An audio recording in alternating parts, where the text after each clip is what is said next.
Oi pessoal, tudo bem? Mais um quadro Nossa Gente. Hoje vamos falar de literatura, vamos falar de livros, que é muito legal. Estamos aqui com Antônio Geraldo Figueiredo Ferreira e este é o lançamento. Um Lobo-Guará gosta de refri? Olha que título sugestivo. Por isso é um prazer muito grande receber aqui o autor, professor Antônio Geraldo. Já gostei do título, chama a atenção, é uma curiosidade, é um livro infantil, Antônio Geraldo. Prazer te receber aqui no quadro Nossa Gente. O prazer é todo meu, né? Poder falar aqui com os meus conterrâneos, né? É uma alegria. E poder falar de literatura, né? Que é sempre uma arte que pede que você dê a sua vida inteira, né? Quer dizer, quem escreve, coloca no papel uma existência inteira. É uma existência que passa por Mococa, que passa por Arceburgo, pela nossa região.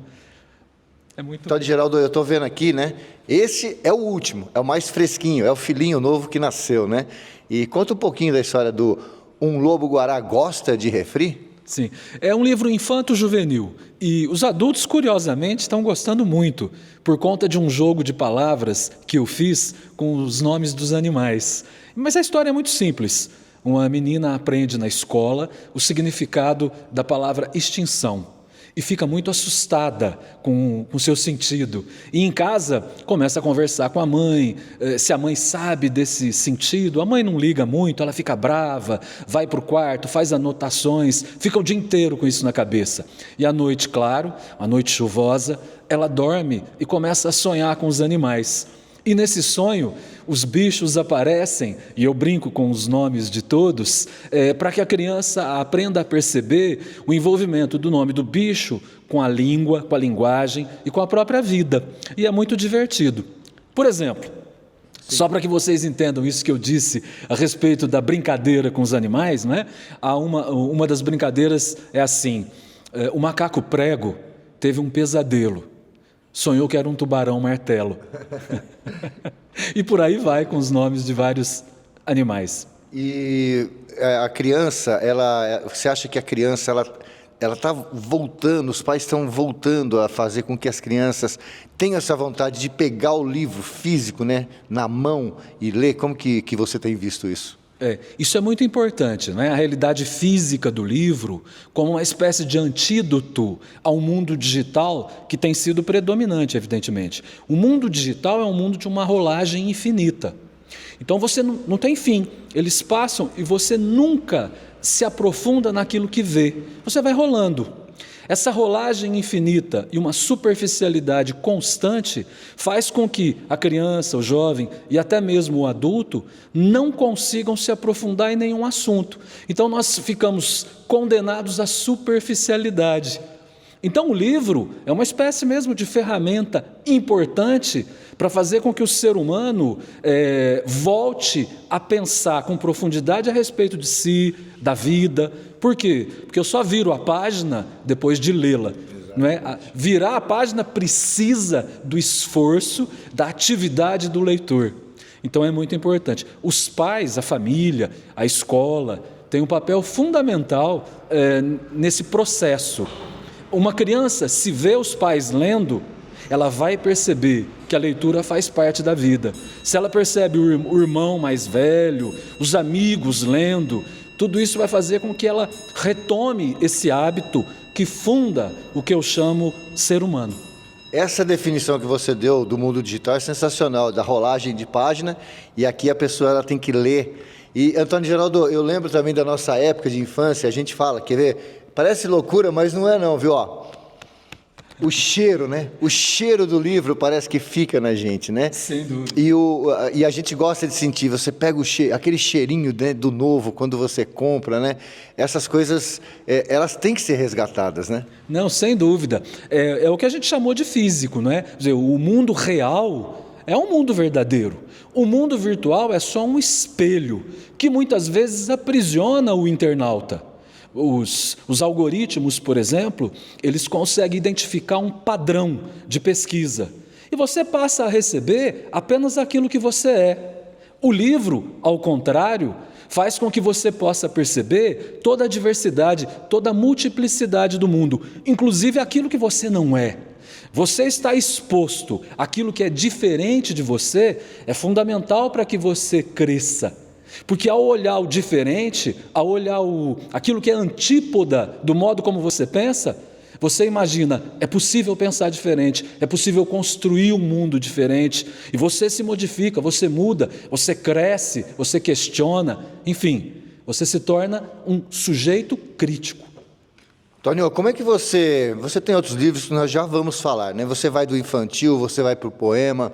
Como que o autor, entre aspas, brinca com esse jogo de palavras, esse jogo de texto? Como que você, na sua vida, você aprendeu aí do poema para um romance, de repente escreve um livro infantil?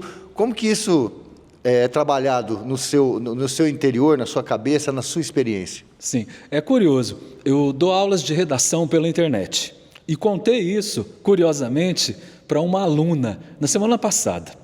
Eu estava falando a respeito da importância da leitura e disse para ela que quando era menino, eu comprava aqueles livros da Ediouro. Você deve se lembrar, nós recebíamos uns caderninhos com a lista de livros, você escolhia alguns e depois fazia o pedido pelos correios, o livro chegava, e eu me lembro que tinha 8 anos, 9, e comprava livros indicados para 12 anos, e depois eu mesmo me gabava disso. Eu consigo ler um livro indicado para 12 anos e só tenho 8. É igual entrar no cinema, né? Quando era de 18, a gente entrar com 14, né? Sim, e demorou para chegar, né? De 14 para 18 parece que foi uma existência inteira, não é verdade? Mas enfim, então a leitura fazia parte do meu dia a dia. Quando você começa a ler e perceber que há outras possibilidades de falar a vida, falar o mundo, você próprio começa a pensar nessa direção.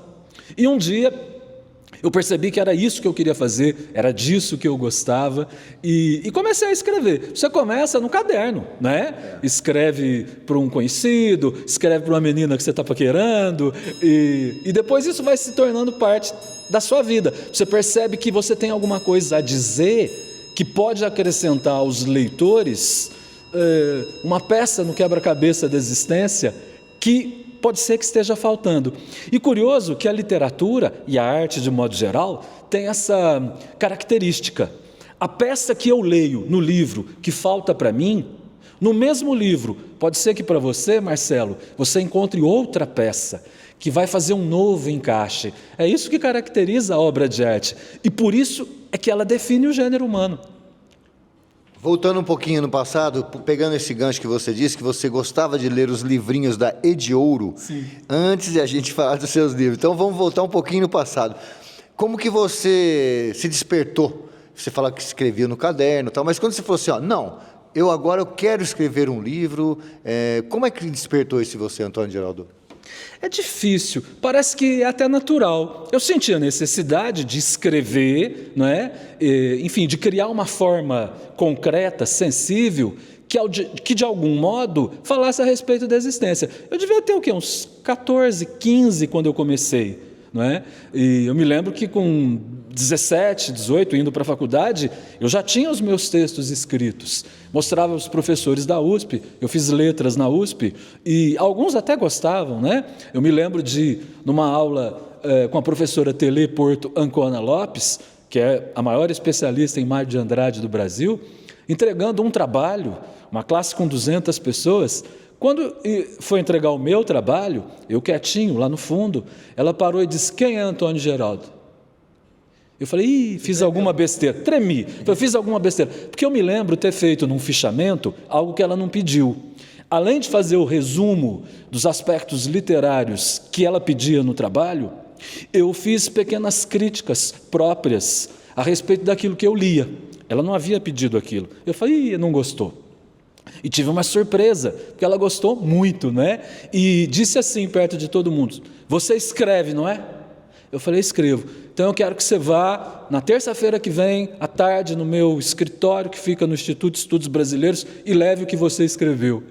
Então foi a primeira vez, eu devia ter uns 18, 19 anos, a primeira vez que alguém de fora, sem eu falar nada, disse assim, você escreve, não é? Ela percebeu isso. Isso foi muito bacana, muito bonito, muito prazeroso, não é?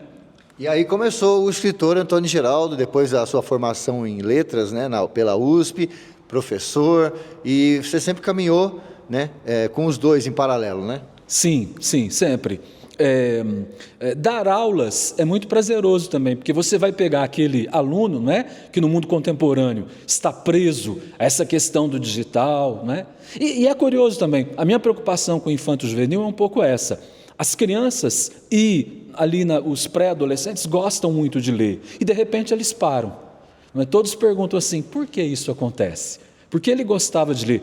O primeiro motivo é óbvio, ele começa a sair de casa, as amizades se ampliam, ele sai para jogar bola, vai ao clube, então a atração da vida social é muito grande e ele começa a ter menos tempo para a leitura. Então eu penso que o escritor, uma das tentativas que ele deve fazer é como construir uma metodologia, uma obra que faça com que aquele adolescente consiga continuar saindo, porque o mundo físico é a base da existência, mas reserve alguns minutos da sua vida para ler, de modo que aquela leitura, ela reflita o dia a dia dele, e ele passe a viver melhor porque leu. A vida ganha novos significados. Umberto Eco, um escritor italiano, ele dizia assim, um homem de 70 anos, que morre com 70 anos e nunca leu, ele morre com 70 anos. Mas aquele homem que faleceu com 70 anos, mas leu, ele não morreu com 70 anos, ele morreu com 5.000 anos. 5.000 anos é o tempo dessa invenção fenomenal que o ser humano construiu, que é a escrita. Quando você lê o que o outro escreveu, você entra na cabeça dele, você entra um pouquinho na vida dele. E a sua vida, portanto, ela se ilumina, ela aumenta. Você aprende a ver com os olhos de outra época, de outras pessoas. Isso é o que nos faz ser seres humanos. Disse isso agora pela terceira vez. Que legal. Bom, o Antônio Geraldo agora vai passar para a gente aqui falar um pouquinho, né, dos seus livros, né? O primeiro foi esse aqui, ó. Peixe e Míngua. Isso. Esse primeiro livro aqui, fala um pouquinho dele, Antônio Geraldo. É o primeiro livro de 2003, ou seja, não era mais um projeto adolescente, né? Quer dizer, já era um homem que sabia que podia publicar uma obra, não era uma brincadeira juvenil, né? E são poemas, foram publicados pela editora Nanquim. Eu conheci o proprietário da editora depois, é um professor aposentado da USP, que faleceu recentemente, o Valentim Fatioli. E ele gostou muito e publiquei um livro que me deu muita alegria. O primeiro, né? Você fala assim, nossa, agora eu sou escritor, um livro. Começa aí, né? Sim, é assim que começa, efetivamente. Você tem um livro. Eu tinha publicado antes em revistas, alguma coisa em jornal, mas sem o livro, parece que você ainda não é o escritor, né? O livro parece que é a concretização, né, de um projeto. E ele fala do quê? Ele fala um pouquinho de tudo. Fala de amor, fala de trabalho, fala do dia a dia da vida, fala da morte, né? Eu coloquei até na contracapa, se você me permite, um soneto disfarçado, né? Soneto é um poema de forma fixa, cujos versos são metrificados, aqui no caso são decassílabos. As pessoas vão se lembrar daquela escansão que faziam na escola, medir as sílabas métricas. A gente detestava aquilo, achava que não tinha sentido, né? Mas tem, porque faz parte de uma tecnologia. A poesia foi inventada como um recurso tecnológico para fazer com que o ser humano se lembrasse das histórias importantes. Por isso que ele é metrificado, ele tem o mesmo tamanho. A rima é um recurso mnemônico, de memória. Você nunca vai trocar, se você se lembra do tamanho e das rimas. Você não troca a ordem, senão vira um telefone sem fio. E as histórias se perdem no dia a dia. Então veja, vou ler para você, se você me permite. Sim, claro. Se chama A Morte, como eu disse. No quarto, um velho corta as unhas duras dos pés, que a custo ampara sobre os joelhos, bufando de cansaço para vê-los, para arrancar as lascas, e segura a tesoura, e treme a mão, que sua, já não pode dobrar o tornozelo, o que lhe causa um certo desespero. Chega ao último artelho com tontura. A noite avança insone, é madrugada, várias vezes virou o travesseiro. No chão, pequenas luas recurvadas, restos de tempo, seguem um roteiro, operárias em fila, carregadas, levando as unhas para o formigueiro. É uma espécie de metáfora da existência, não é? Muito legal essa aí. Olha, o próximo livro aqui que o Antônio Geraldo, né, lançou foi As Visitas que Hoje Estamos. É esse? Fala um pouquinho desse livro.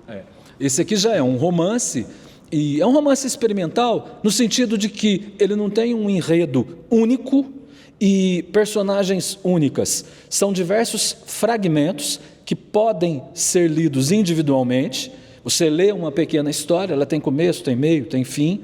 Entretanto, de algum modo, o fragmento seguinte espelha o anterior. Então, há fragmentos aí que até se repetem muitas vezes, compondo um pouco o que eu digo que é a história da vida, né?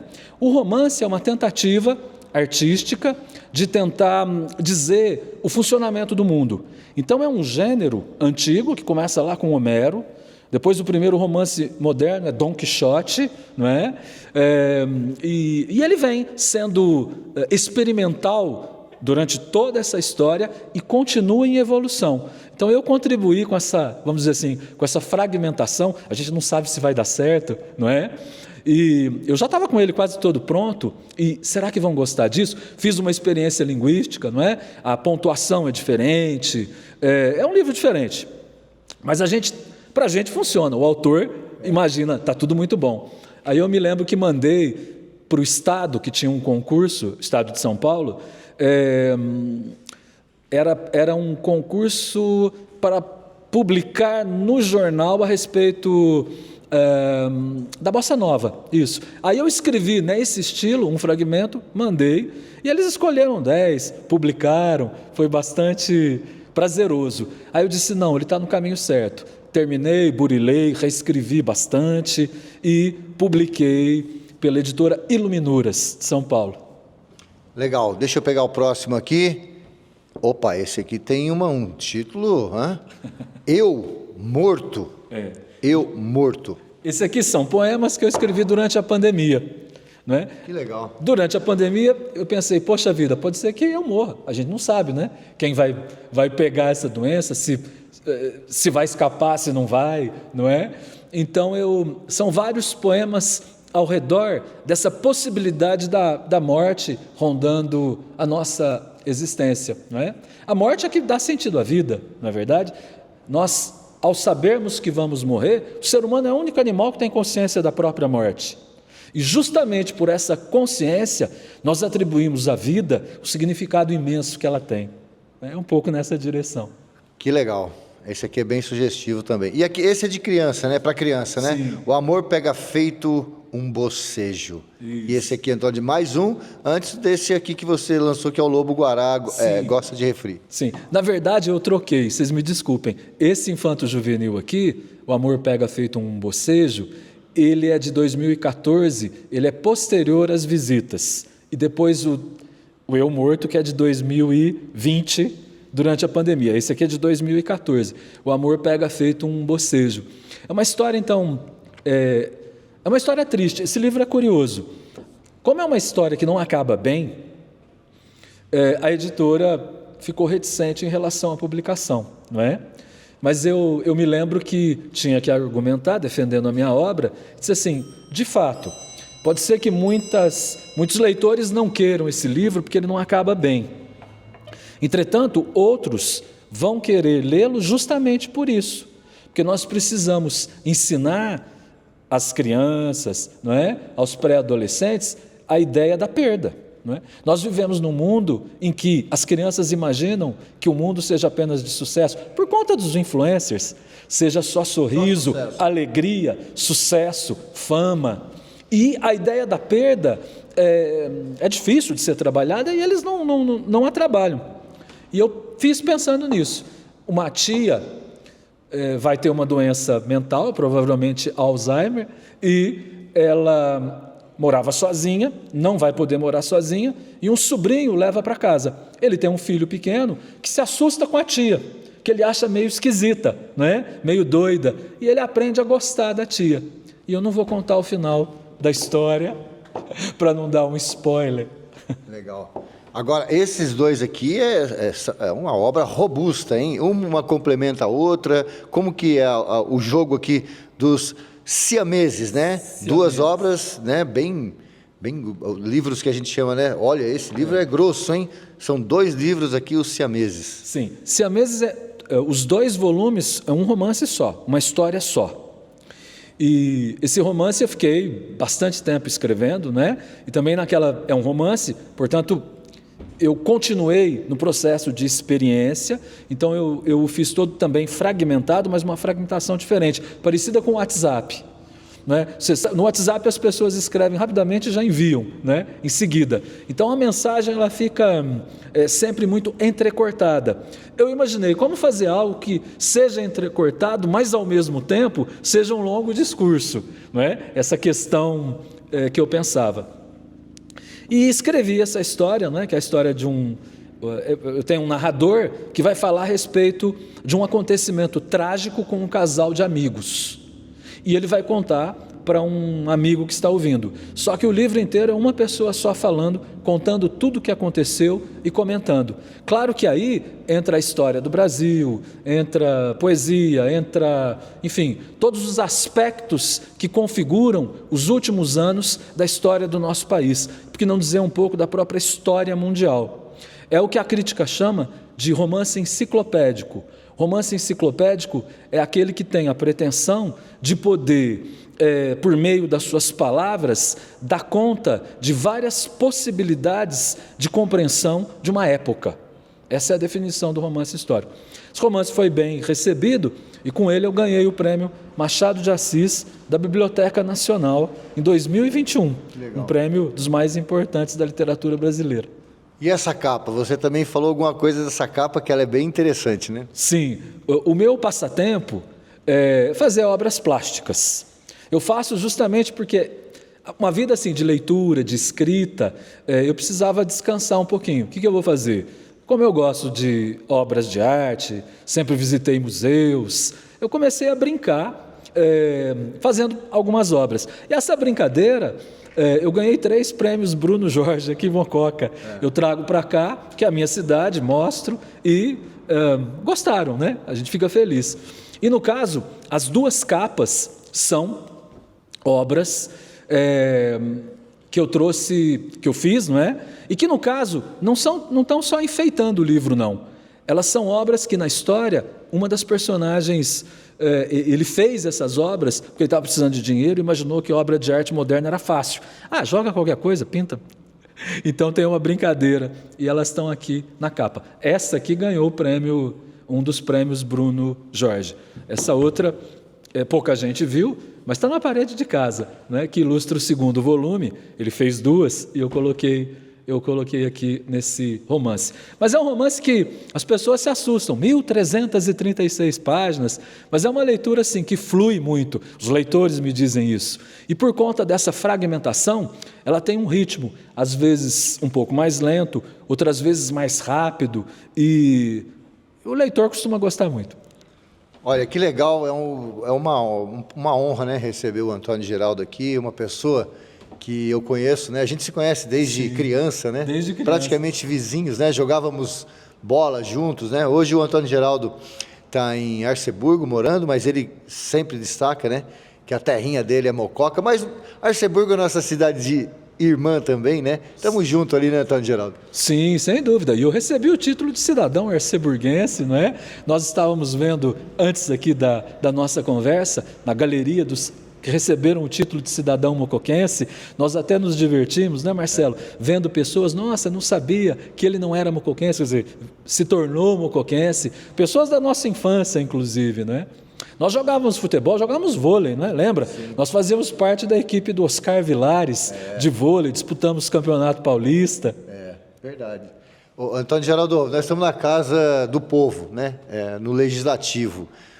Cultura, política...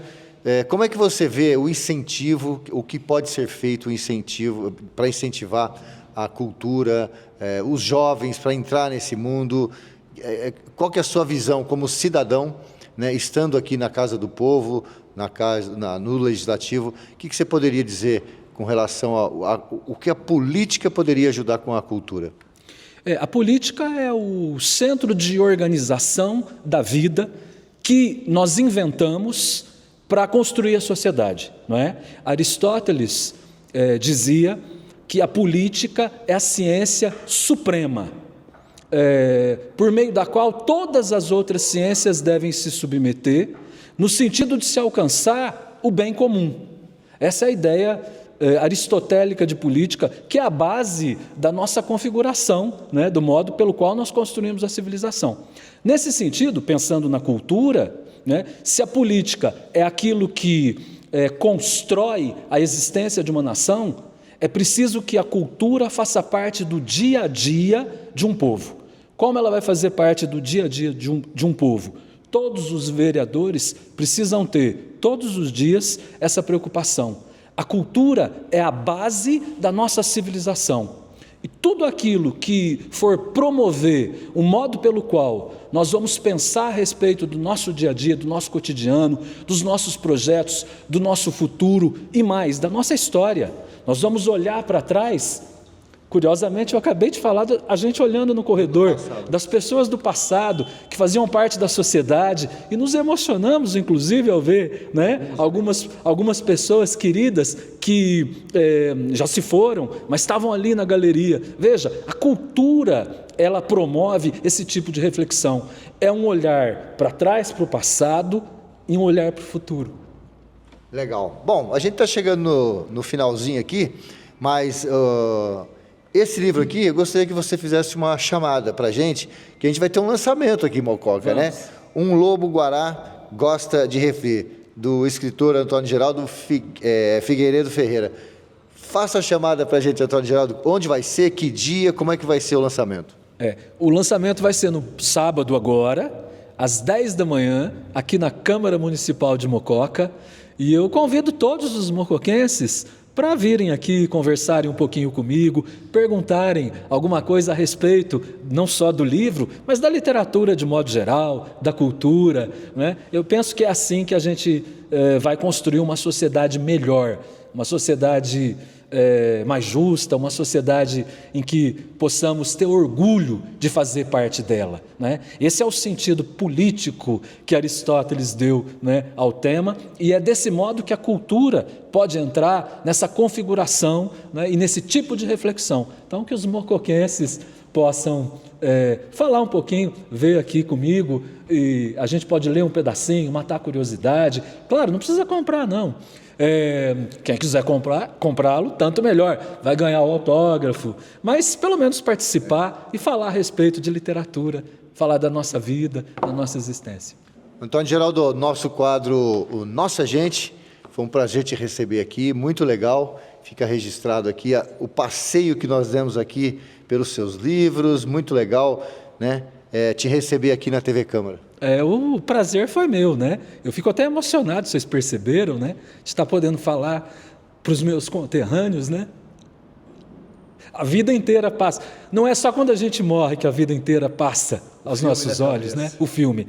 A cultura propicia, né, trechos em que você enxerga a sua existência inteira. Isso é muito importante. É isso que nos faz seres humanos. Eu que agradeço. É isso aí. Se você se emociona, a gente também se emociona, porque é muito legal contar a história dos mocoquenses que fazem a história, né? No caso aqui o Antônio Geraldo com seus livros, com seus filhos, levando a cultura. Hoje ele está em Arceburgo, mas é um filho da terra, é um mocoquense. Tá legal? Então a gente sempre vai trazer personagens como o Antônio Geraldo. Já tem, né, levado até vocês aí muitos personagens interessantes da cidade de Mococa. Tá bom? Esse foi o quadro Nossa Gente, e em breve estaremos de volta com mais um personagem aqui. Tá bom? Fiquem todos com Deus.